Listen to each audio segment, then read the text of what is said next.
분석적 방법은 두 개의 모델을 여러분들에게 보여드리는 것이고, 그 모델이 또 방법론적으로는 뭐 비슷함이 있지만 그 형식이나 내용은 다른 것입니다. 그래서 2로 나누어서 1번은 분석적 차트를 만드는 하나의 과정을 분석적 방법의 절차라고 소개를 했습니다. 이제 두 번째 분석적 방법의 형식은 기계적 설계를 하는 것입니다.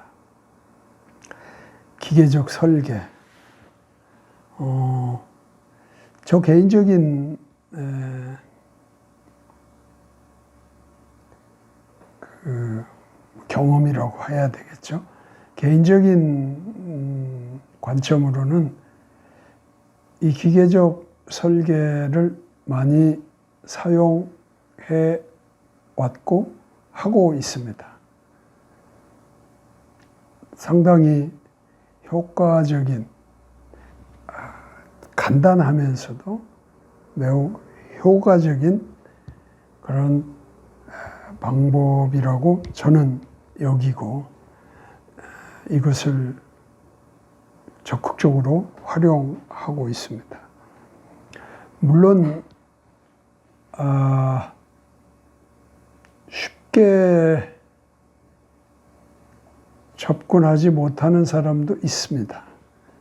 왜냐하면 이 자체는 문법적 구조를 잘 모르면, 또는 거기에 익숙하기 전까지는 그렇게 뭐 깔끔한 공부가 안 될 수도 있기 때문입니다. 우리가 언어를 배우고 사용할 때 문법이라고 하는 것이 어렵다고 느껴지잖아요. 뭐 사실 또 그 문법을 다 어느 정도 이해하기까지는 쉬운 거는 아니죠. 그런데 이런 것도 있습니다. 우리가 사용하는 언어의 문법을 내가 잘 아나? 나 한국말을 제1 언어로 쓰고 있습니다. 그러면 한국어에 대한 문법적 지식이 충분한가?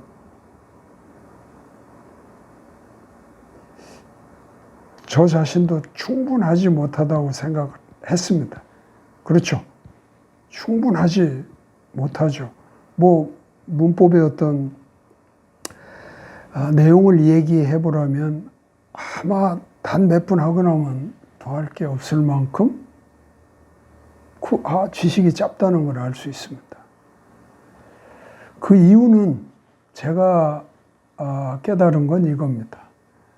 아니, 한국 사람이 제1 언어로 한국어를 할 때, 또는 그것을 내가 배우는 과정에서 문법이라는 것을 중요하게 여기고 계속 공부를 해왔나? 하기는 한 것 같지만 그게 그냥 과정으로 잠깐 또는 쉽게 이렇게 지나갔지? 그거에 대해서 많은 시간을 들여 그 문법을 익히려고 애를 써본 적은 없는 것 같아요.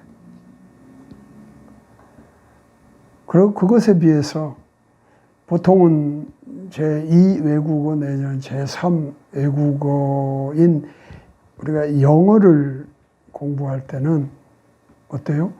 문법을 거의 영어를 배운다는 시간에 했잖아요. 그래서 조금 심하게 얘기하면 제2 외국어인 영어의 문법 실력보다 제1 언어인 한국어의 문법 실력이 훨씬 부족하거나 없다는 생각을 하게 됩니다. 즉 제2 언어인 영어에 대한 문법 지식이 훨씬 더 많은 것을 알 수밖에 없습니다. 그래서 누구나 보편적으로 자기의 언어, 즉 제1 언어로 가지고 있는 그 언어에 대해서는 문법적인 어떤 지식들이 대부분 약하다, 부족하다 이렇게 말할 수밖에 없어서 누구나 같은 조건 속에서 이 기계적 설계에 대한 분석적 방법의 요령을 좀 얘기한다는 것. 누구나 똑같은 환경에서 이거를 지금 우리가 보고 있다는 것을 좀 아시고 어떻게 보면 그것이 이 방법을 한번 성경 공부의 방법론으로 시도해 보려는데 뭐 위축되지 않았으면 주저하지 않았으면 하는 그런 생각이 들어서 좀 서설이 좀 길었습니다. 어쨌든 기계적 설계는 저 개인적인 경험으로는 매우 단순하면서도 효과적인 그러한 분석적 방법의 요령이라고 말씀드릴 수 있습니다. 정의를 한다면 문법적 구조를 나타내려고 본문을 재구성하는 것을 기계적 설계라고 말합니다. 그래서 그 언어의 문법적 사고를 최대한 활용해야 합니다. 뭐 그 지식이 크든 적든 많든 뭐 적든 간에 그것을 최대한으로 활용하여 해야 합니다. 기계적 설계의 가치는 본문의 이해를 돕기 위한 작업입니다. 본문의 이해를 돕기 위한 작업입니다. 그리고 더 많은 수고의 과정을 거쳐 가치 있게 되는 겁니다. 조금 수고를 해야 됩니다. 그러면 가치를 충분히 가질 수가 있습니다. 본문의 구절들에 대하여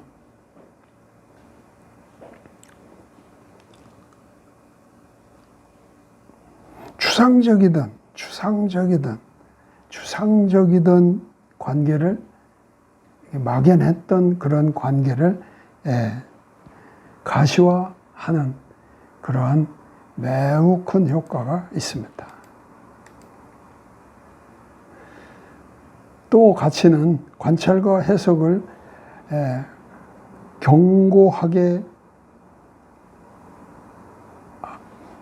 하여 개인적 성경 공부에서 발견의 기쁨을 누리게 하는 그런 가치가 있습니다. 절차는 뭐 대략 한 6가지 정도로 소개할 수 있습니다. 첫 번째, A번에서는 제한된 절수를 사용합니다. 기계적 설계에 뭐 혹시 단점이라고 말할 수도 있는데 그것은 절수가 좀 제한되는 게 있습니다. 너무 많은 절수를 가지고는 이 일을 행하기가 적절하지 않은 때도 많습니다. 그리고 굳이 어떤 본문은 어떤 단어는 당연히 이러한 기계적 설계를 하는 것이 오히려 더 복잡할 수가 있습니다. 그런 점에서 이게 좀 제한성을 가지고 있는 것이 하나의 뭐 특징이라면 특징입니다. 그래서 보다 더 적은 절수를 가지고 본문을 익혀간다면 효과가 더 크리라고 봅니다. 그리고 맨 왼쪽에 절수를 표시한다. 일단 뒤에 이제 그 도표를 보면서 조금 설명을 할 것입니다만은 어쨌든 이 맨 왼쪽이라고 하는 것은 그 기계적 설계를 위해서 본문을 노트에 재구성하는 일이 필요하거든요. 그리고 그 재구성을 하면서 기계적 설계의 이 과정을 하는 겁니다. 이럴 때 맨 먼저 하는 그 표시 기술의 하나의 중요한 절차는 맨 왼쪽에 반드시 절수를 표시하는 것. 그 다음에 가장 중요한 진수를 보고자 하는 본문에서 선정하는 것입니다. 매우 중요한, 가장 중요한 진수를 선정하는 겁니다. 이게 앞에서 얘기했던 중심부와 뭐 원리나 개념은 비슷한 겁니다. 그렇지만 이 기계적 설계는 굳이 관찰의 어떤 내용들에 있어서도 기계적 설계를 하면 그 자체가 관찰 또는 해석의 어떤 것들을 충분히 표현해내는 하나의 기법이거든요. 그런 점에서는 가장 중요한 진술, 그 본문에 등장되는, 본문에 나오는 그 진술은 매우 중요한 가치를 가지게 됩니다. 그래서 그거를 하나의 정해야 하는 것이 중요성을 가지고 있는 거죠. 그리고 종속절, 이제 그 기계적 설계를 하는데 하나의 요령에도 해당하고, 그 다음에 그 절차상으로도 그 중요한 진술을 하나 선정하고 나면 그것들을 향하여 이 문장들이 이제 계속 나가야 되거든요. 이럴 때 기계적 설계는 이런 내용을 포함해야 됩니다. 이 문장에는 주절과 종속절이 흔히 등장을 합니다. 그러면 문장이 뭐 길어지죠. 단문장이 안 되고 여러 문장이 이렇게 하나의 구절에 포함될 수도 있고요. 그래서 그런 구절들을 보게 되면 종속절과 종속절과 주절을 구분하는 거고, 종속구와 주구를 구분하는 거.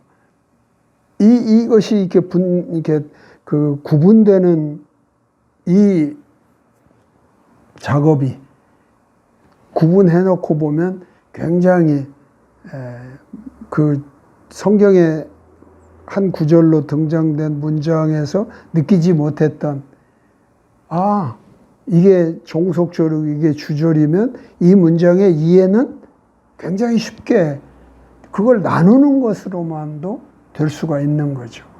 이런 효과를 갖게 됩니다. 굳이 그걸 막 설명해가지고 의미를 말하기 이전에 그렇게 구분만 해놔도 문장의 의미를 구분하는데 어려움이 없습니다. 그래서 이런 것들을 이제 차트화 시키는 것이 필요한 것이죠. 그 다음에 2번은 그런 것들이 이제 아까 얘기했던 종속절이 있습니다. 그리고 주절이 있으면 종속절은 종속절의 위치를 정하여 계속 다른 구절에 있어서 문장에서도 종속절은 거기에 위치에 맞춰서 나열을 하고 주절은 또 그 위치에 맞춰서 나열을 하고 뭐 이런 것을 얘기를 하는 겁니다. 이게 이제 문법적인 의미에서 종속절과 주절도 있지만 논리적인 그런 관계에서 종속절과 주절의 어떤 개념도 있습니다. 이런 거는 구분하여 그 위치를 또 다르게 표현한다면 훨씬 본문의 이해를, 구절의 이해를 해나갈 수 있습니다. 마찬가지로 종속적인 절 혹은 구화, 복수의 목적어들이 등장을 해서 의미를 나타낸다면 그 목적어들은 같은 위치에 나열하고 또 거기에 사용된 어떤 목록이나 이런 것들이 있다면 그것들을 같은 위치에 사용해 나가는 것 중요합니다. 이게 이제 계속 얘기되는 다수의 이름이라든지 성질이라든지 행동들의 항목들은 같은 그 지점에서 수직적으로 쭉 나열하는 것, 이런 것들이 필요합니다. 그 다음에 F번에서는 여백의 관찰을 기록하는 겁니다. 이것도 마찬가지로 기계적 설계를 통해서 표현되지 않고 거기에서 더 관찰하고 해석하는 이런 부분들이 나타날 때에는 여백을 통하여서 그 일들을 표현해 나는 것은 앞에서 얘기했던 분석적 차트와 같은 개념입니다. 그래서 문맥의 전후를 살핀다든지 그가 누구에게 대하여 이야기를 하고 있는지 또는 단어와 용어의 의미들을 살펴보는 거라든지 이런 것들을 살펴서 그런 여백에다가 노트를 해나가는 이런 것들이, 이것들은 아마 직접 손으로 글을 써서 표현해 나가는 것이 필요하리라고 봅니다. 또 제목별 공부를 한다.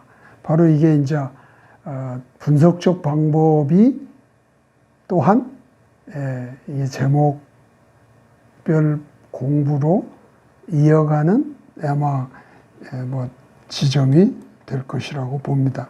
그래서 우리는 분석적 방법을 마치면 제목별, 제목 해설의 방법으로 세 번째 방법론을 공부하게 됩니다. 이것도 역시도 창의적인 표시 기술을 사용하여서 개인적으로 공부한 관찰과 해석과 적용을 기록해 나가는 것이 필요합니다. 그래서 한번 도표를 보도록 하겠습니다. 일단 먼저 보여드릴 것은 지금 기계적 설계를 우리가 한번 보는 본문의 내용은 로마서 8장 31절에서 39절까지입니다. 첫 번째 보여준 이 화면에 이 본문이 조금 많은 절수를 표현을 했지만 이것도 조금 잘려 있습니다. 이거를 좀 보여드리는 건 너무 글씨도 작고 그래서 이 뒤에 이거를 확대해서 조금 절마다 한번 설계한 내용을 보여드릴 건데, 우선 큰 틀에서 이거를 보여드리는 것은 앞에서 절차라고 얘기하면서 A번에서 F번까지를 소개했지 않습니까? 그거를 이 지금 한 그 포인트에다가 다 한번 표현을 해보려고 하는 겁니다. 또한 이 본문을 여기를 선택하는 이유는 또 이런 내용들을 잘 보여줄 수 있는 그런 본문이라 생각을 해서 좀 보여드린다는 것을 미리 말씀드립니다. 자, A번은 뭐죠? 본문이 무엇인지를 표현을 해야 됩니다. 그리고 B번은 뭐예요? 각 절마다 기계적 설계를 해야 되거든요. 그래서 이 기계적 설계는 어떤 절이라는 걸 나타내기 위해서 절수를 반드시 표현하도록 했습니다. 그리고 그 본문 안에서 가장 중요한 진수를 하나 선정하라고 그랬죠. 그래서 이 지금 본문에서는 이 진수를 선정하는 겁니다. 그리스도 안에서 라고 하는 문장은 아니지만 중요한 구로 선정이 됐습니다. 그리고 D번에는 목적어가 2개 이상이 된다면 같은 선에 나열을 해서 표현하라는 그런 얘기를 했고요. 또 2번에서는 뭘 얘기했습니까? 주절과 종속절이 만약 등장을 하는 그런 구절이라고 한다면 종속절의 수직 위치와 주절의 수직 위치를 다르게 해서 요 지금 계속되고 있는 부분은 바로 주절의 어떤 연속, 종속절의 연속 이런 것들을 구분하여 표현하도록 했다죠. 그 위치에 맞는 거는 종속절이면 종속절이 되는 거죠. 주절이면 주절이 되는 거고 그렇게 해서 표현된 것이고요. 이에 두 번째에서 얘기했던 것은 뭐냐면 그 같은 항목에 해당하는 나열된 것들은 수직선상에 계속 나열시키는 것을 말합니다. 이게 그것이 하나가 아니라 여러 개가 반복되어 됐다면 또 마찬가지로 이렇게 나열시키면 되는 겁니다. 그리고 F부는 기타 여백을 통해서 이 안에서 관찰된 거, 해석된 거, 적용점들을 기록하는 겁니다. 이것을 이제 보다 좀 크게 그 기계적 설계를 해놓은 것들을 지금 보여드리는 것인데요. 이게 이제 문법의 지식이 있으면 이런 설계가 보다 더 쉽고 의미를 충분히 느낄 수가 있죠. 근데 이제 그런 것들이 부족하면 이보다 더 단순하게 기계적 설계를 할 수도 있습니다. 아까서 이 얘기를 했던 어떤 A번에서 F번까지의 그런 의미를 또는 절차를 기억하면서 단순하게 할 수도 있습니다. 그렇다면 이보다 더 단순한 기계적 설계를 한다면 여백을 통해서 관찰하고 해석하고 적용하는 그런 어떤 메모, 노트 이런 것들이 더 많아지게 되겠죠. 이게 그거는 서로 반비례할 수 있습니다. 기계적 설계를 보다 더 복잡한 듯 하지만 더 공교하게 세밀하게 한다면 그런 여백을 통해서 관찰이나 해석이나 이런 부분들이 내가 친히 친필로 써서 그 노트를 하는 게 줄어드는 건 당연합니다.